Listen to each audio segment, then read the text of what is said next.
السلام علیکم ورحمت الله وبرکاته. تلها کلیک چینل کې درته هرکلی وایم عزت. امید لرم چې روغ جوړ به یې او د ژوند په مزو کې به یې. عزتمندو فاني دنیا ده، هر یو کس یې روان دی، راځي په نمبر او زی بی نمبره.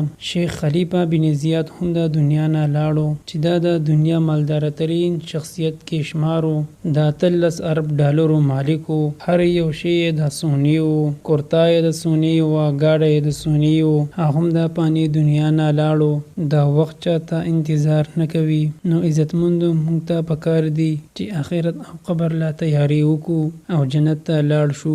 الله دې شیخ خلیفه بن زیاد ته مغفرت نصیب کی اور الله تعالی دې ورته سخت لار آسانه کی. امین. عزتمندو دا وا زموږ د دې وخت نیو معلوماتي ویډیو. کو ویډیو مو خوښی وي مهرباني کې زموږ د چینل مخه ضرور سبسکرایب کړئ تاکہ ورسره د غنټې نشان وغه چې هر یو نیو معلوماتي ویډیو تاسو ته په اسانۍ سره ملاويږي. والسلام.